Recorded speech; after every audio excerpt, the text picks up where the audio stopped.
One person asked 100 millionaires all about their money and found that they tend to splurge on the same 5 things. Those 5 things are as follows: travel. 2, food and eating out. 3, cars. 4, wine. All right, pause. What?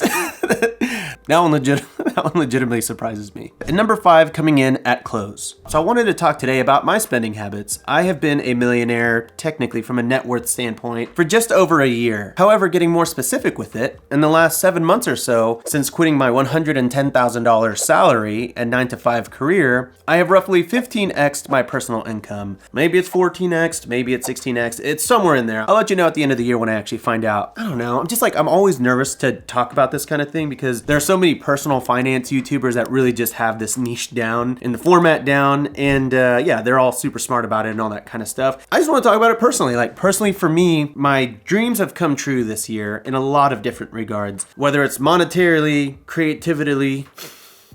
creatively, or just having achieved some of the goals on my bucket list, if you will. So needless to say, my income and my livelihood has increased by a significant amount in the last year.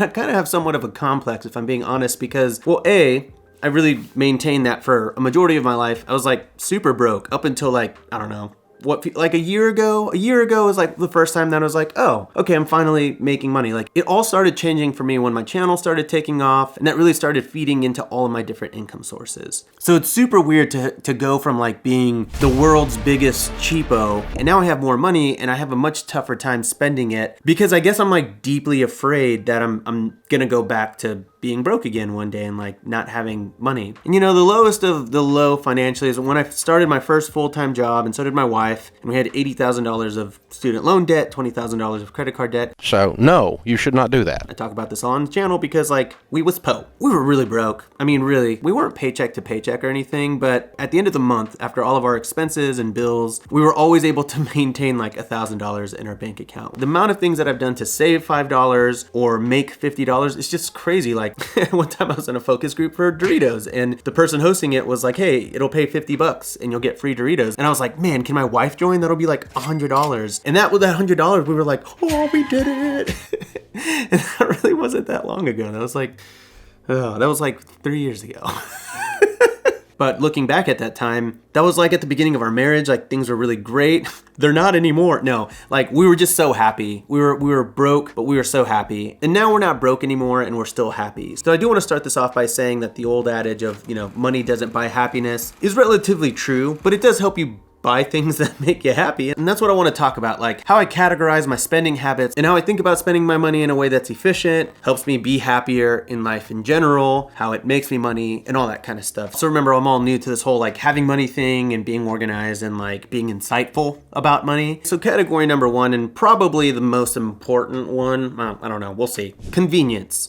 I spend money on convenience now. Like, if something saves me time, I'm 100% down to just spend the money to save the time. One thing that you realize when you start making a lot more money is that money starts to matter so much less when you have no time, because you have no time to spend it and you have no time to just sit and relax and enjoy yourself. And like, yeah, it's not fun to not have time. Like, this is probably the biggest issue that I've gone through in the past years, just being so spread thin and having no time that, you know, whether I had $1 million or $1 billion in my bank account, it doesn't matter, because life is not fun when you're busting at the seams.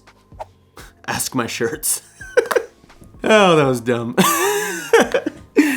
Just ask my shirt. So really for me, one of the biggest things that I've done to increase overall productivity in my life is just assigning a dollar value to my time. Like, what is my time worth per hour? So there's a couple ways that I do this. I divide my yearly income by 2,000, which is the amount of work hours in a year. So take 40 hours a week times 50 weeks. Obviously there are 52 weeks in a year, but you take 2 weeks of vacation. There are several ways to do this. So just to keep it nice and round, 2,000 divided by my yearly income comes out to about $750 an hour. And that's just on income that I'm actively making. But I'm also working on so many projects right now that require my time that when they are fully executed will double or triple my yearly income. It took me a really long time to realize this because we feel bad, arrogant, conceited for assigning some monetary value to a completely intangible asset, which is time. But I know that now, and it helps me stay productive and to carry out the vision of my different businesses. All right, so now that I've given you the whole study on time, what does this actually look like? Well, for me, I used to do a lot of housework, and like I said, if something was broken or if there's something that I could fix, I'd always be like, oh, I can just do, I don't want to spend $200 on an electrician to come out or on a plumber. And I would go and I would try to fix those things myself, and I'm pretty handy, so it makes a lot of sense. But at this point, if something's gonna keep me busy for 2 or 3 hours, in my mind, that's 2 or 3 hours that I can be putting towards my business. So I have a neighbor out here, he helps me out on my land. He literally does everything for me. And before I used to scoff at the idea of hiring out stuff that I can do myself, but it's such a weight off my shoulders to not have to do those things. So I no longer balk at hiring help. I also spend a lot more money on things like flights and getting the non-stop version. Getting a non-stop flight is definitely a lot more expensive than a 1 or 2 stop flight, and it's me, my wife, and 2 kids, and they're just losing it the entire time that they're on the plane. And so for me, not only do I want to save time, but I also don't want to be on a plane with my screaming kids, and I feel bad for like literally everyone else on the plane. So for me, I now pay for an expensive flight, an early bird check-in, so I can get the best seats on the plane for me and my family. All right, now that, well, you know what, yeah, hold on. Just keep setting up the shot like more and more. Let's change it up a little bit. Hi, Caleb, can you make me cinematic?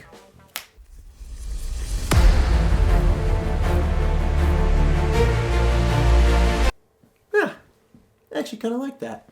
Probably. I won't really know until I watch the edit. Category number 2 is gonna be business essentials. My life has dramatically changed in the last year in terms of how I run my business. I have a YouTube channel. In general, YouTube feeds so many of my other businesses. So when I said that I've 15x'd my income, it's all because of YouTube and the opportunities that have come from YouTube. So to think that I could do that alone is absolutely absurd. When I started this channel, I was editing by myself for like 6 months. Welcome back to Raw Built. Today we're learning how to build this cable railing. This cable railing. Then one day Caleb reached out and was like, dude, let me edit a video for you. And I was like, you don't want to do that. That sounds like a terrible job. He's like, no, man, come on, let me do it. And then he edited a video for me, and I was like, oh, this is what it's like when a pro edits me. And now I employ Caleb full-time. Thank you very much, sir. Glad I could poach you. And on top of having a full-time editor, I also have a full-time assistant who helps keep everything coherent and organized. And I literally pay her to annoy me to make sure that I'm staying on top of everything that I do. So the idea that I'm an employer is super weird, but ultimately building a staff and a team around me is ultimately what's gonna help me to continue to scale up. On top of staffing, I also consider business essentials things like gear. Like I bought a Sony FX3, that's what I shoot on. I just bought a new $2,000 lens for this camera about a week ago. Honestly, probably the most expensive purchase I've made like in many months. And I feel very guilty just even saying that out loud, but it's an investment in the channel that makes me look better. So for me, my ultimate goal is gonna be to make enough money on YouTube that I can live on that personally, but for now, I'm keeping YouTube somewhat of a break-even business for me by investing in a team, gear, and there are also a few other logistical things, like I have backup editors. I'm actually about to hire a second editor for the channel, and then things like flights and getting my editor and my videographers to fly to me so that we can shoot B-roll and shoot awesome content. So really amping up how much money I spend on business essentials is something that I really consider myself lucky for, that I can build a team and invest in my dream, like this, being a content creator, being a YouTuber. Like, this is what makes me happy, so it's cool that I can just continue to dump money into this channel. Well, not dump money, I guess invest money, but you know what I mean. Back to normal cinema land. I'm back. I'm skinny again. Is that how a wide angle lens works? I don't know. Oh my God, I just got scared I didn't turn on my mic.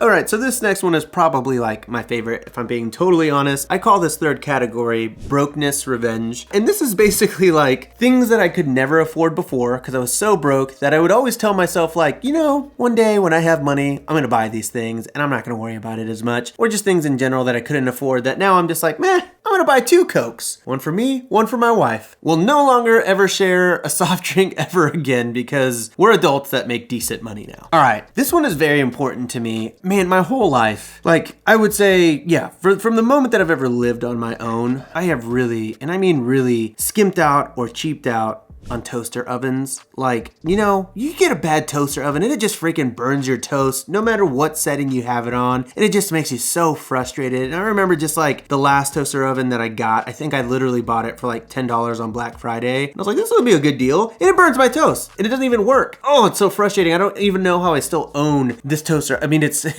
because it just brings me like anger. It just brings anger to my heart. But last year when we bought this house and we're moving in, I told my wife, I was like, hey, when we get a new house, we're gonna get a good toaster oven. Dude, and that's exactly what we did. We went to Target. I went to the toaster oven section and I was like, that one's $100, that one's $150, that one's $175, that one's $200 and it's super nice. Yoink, gonna take the $200 toaster oven. And you know what? Now I've got beautiful, perfectly crispy toast in the morning that I can just slather butter on and enjoy my morning routine of eating buttered toast. And I don't feel bad about it. I don't feel bad about spending $200 on a freaking toaster oven. So Graham, Stefan, if you want to react to me spending $200 on a toaster oven, come at me, bro. It still pains me to this day and makes me cringe every single time I think about it. Anyway, rant over. Other things that I spend money on when I was broke, and me and my wife or me and my friends wanted to watch a movie, I would search every single platform, Hulu, Amazon, Netflix, some random torrent, just random websites to just try to get the movie for free. And now I just spend the $3.99 to rent movies that I want to watch. I like whenever we're like, hey, do you want to watch a movie? Yeah. Should we rent it? Yeah, it's only $4 because that's totally not a big deal anymore. But it was for me like forever. I was like so cheap. Other things I classify in brokenness revenge would be things like AirPods, clothes. Like I've never bought nice clothes. I still don't really buy nice clothes now, but y'all know I wear like a black pocket tee on the channel. But I was on a mission to find the nicest black pocket tee out there and I think I found it. This is a good one. Sushi. Oh my God. I spend so much money on sushi now. I hate who I've become, by the way. Hope you guys are enjoying your California rolls. Okay, it's like I love sushi, but I was like never full on sushi and I would spend like $50 on it. I'd be like, I'm still hungry. Well, now I don't sweat taking my wife out to sushi and being like, all right, babe, get anything you want. And it doesn't have to be on the happy hour menu. So it's nice to go out and be able to eat our favorite food every single week and not worry about stressing. And I understand that these are trivial things, but they sort of mean a lot to me because I wanted these things before and I never just got to truly enjoy life in the moment because I was always stressed about money. So brokenness revenge to me is like my favorite category because it's like me, like, I don't know, making up for lost time and really just like me rewarding myself for working hard, for working 60, 70, 80, 90, sometimes 100-hour weeks, you know? And it feels good. And I know that they say like, stop buying stuff and materialistic things. I get it. It is kind of dumb, but I'm also like, what are you gonna do about it? So traditionally, I've always invested primarily in real estate. You know, I know that I should diversify and put more in a 401k and Roth and all that. I kind of used to when I had a corporate job, but now at this point, my returns on real estate are so much better than anything else. So why would I ever invest in anything else is sort of my mindset, which yeah, we don't have to get into like best practices right now. But now that I have more money and more disposable income, I invest more in stocks. I invest more in crypto. In 2021, I've invested approximately 21.666667% of my income into things like stocks and crypto. Cool that I can finally invest outside of real estate. I've always been so focused on cash flow. And now that I make a great income, I'm so much more focused on more long-term investments. So it's my goal to keep ramping up that side of my net worth in the upcoming years. How's the hair? Hair check, by the way. Hair looking fine. It was cooperating earlier, but it's been like 8 hours since I recorded the first part of the video. And you know, hair changes. Hair changes just like we all do. Like we all go through these like big mindset changes and big personal development revolutions. Hair's the same way. Any given day, your hair can be like, I'm different now. I've changed. Nope. It's not Ashton Kutcher.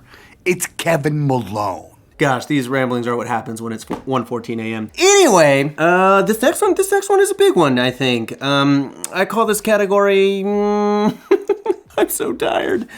Why do I do this to myself, Rob? Every time I record a video at 1:30 a.m., I'm like, what if I recorded at noon? I usually feel like I'm a lot happier when I do daytime videos, but honestly, I'm feeling pretty peppy right now. So this next one is probably the more important expense that I'm trying to juice up this year. I call this category tax reducers. So to go from like a $110,000 salary up to around $1.5 million is gonna bring about some pretty heavy tax implications. So I'm now in a position where not only am I trying to invest my money and use my money correctly, but also spend my money in a way that reduces my tax liability. Now in general, I'm all for paying taxes, paying my fair share as a citizen, but big butt here. Love big butts. Even white boys got the shout. I'm not gonna just like mail my money into the government. I'm not gonna just be like, I'll I'm cool with paying taxes. I'm not gonna write anything off. Here you go, government. Take $750,000 of my income. I bid you adieu, sir. Is that the phrase? Hold on. I bid you adieu. How do you spell adieu? Yeah, I do. Okay, that's correct. So yeah, obviously I'm gonna play the game a little bit and try to spend my money as thoughtfully as possible. So one example that's traditionally like the dumbest investment ever would, well, not investment, but way to spend money is a car. You know, a lot of the kind of the rich people out there and gurus and like, they're always like, don't spend money on a car, spend money on assets that like make you money and when you sleep and yeah. I get it. However, whenever you buy a business vehicle that weighs over 6,000 pounds, you can write off 100% of that on your taxes the first year. So to put this simply, let's say I make $1 million. And then let's say I go and buy a 6,000 pound car that costs me $100,000. If I were to write all that $100,000 off of that $1 million, my new tax liability would now be $900,000. This is called bonus depreciation. It's section 179 of the tax code. I'll let you read up on it. I'm not a CPA. This is not tax advice. Please don't sue me, because I will sue you back. You better lawyer up, pal. Because I'm not coming back for 30%.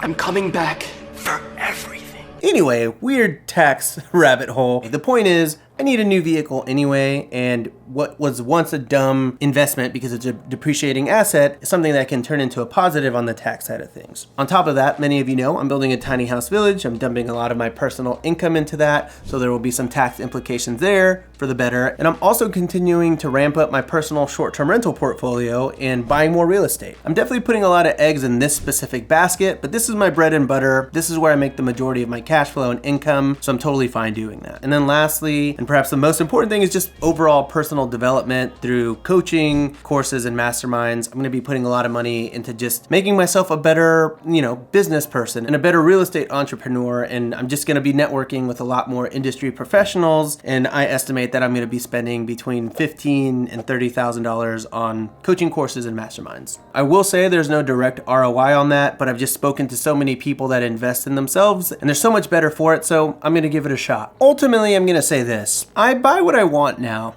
like I have these categories and I have like these rules and everything like that, but I'm finally in a place in life where I can buy things without really worrying about the cost, and I'm really, really lucky for that. It's a privilege. It's the fruits of my labor. I've earned it. I've deserved it. Sometimes I feel guilty about it, but I shouldn't. The amount of time and stress and mental health that I've dedicated to earning this money is it's insane. And, I shouldn't feel bad about that because I earned it. But for some reason, saying that out loud, one can't help but feel a little arrogant. I don't really think that's coming from an arrogant place. I don't know. I think it's coming from a place of pride. I'm proud of what I've achieved. And I do want to say, I buy what I want within reason. It's not like I'm going out and buying Ferraris and stuff. Yet. My wife would never let me. And honestly, good for her, because I don't need to be driving a Ferrari around. But I may not always buy things that are practical purchases or smart purchases. I break the rules a lot. I break the rules on standard investing. I break the rules on what you should be spending money on. But deep down inside, I'm so cheap. I'm such a cheapo. And while that was such a big part of who I was, and while it's so deeply ingrained in my character, I will say it's not necessarily always the healthiest mindset. To always be inconveniencing yourself to save $1 or $2 here or there. There's a time and a place for it. But for me, I think what I've realized, ultimately I'll end with this, is that life is short, man. It really is. And I see different YouTubers that they make a lot of money and they're just so cheap still. And they're like, oh, I would never spend money on that. I have this big net worth and it's because I'm still so cheap. And I get it, but I've lost close ones in my life. And I know a lot of people who have lost close ones in their life, and life is so short. And I think for me, it comes down to I just want to do what I want. I want to do what I want without conforming to what best financial practices are and everything like that. Life is short. It really is short. And if we're just going to work a lot and save all of our money so that we can spend it when we're 65, it's so easy to be heads down and never look up and remember why you're doing it. And we're doing it so that we can live, so we can be happy. And as always, I do want to reiterate that I understand that I'm saying this from the point of view of someone who has money, and it's a lot easier for me to have this mindset than if I didn't have it. But I would like to remind y'all that I really started with a very small amount. I started in a lot of debt, and I've worked my way up to this position. And I've had a little bit of a journey here, and I'm still getting through it, and I'm still figuring it out, and I still don't really know what I want to be when I grow up. But this is me. This is honest me. I'm sorry that this video was so long. It's probably gonna take, and it's currently 1:54 a.m. and I'm probably just gonna go to sleep. So I'll catch you on the next episode of Raw Built. All right, see ya.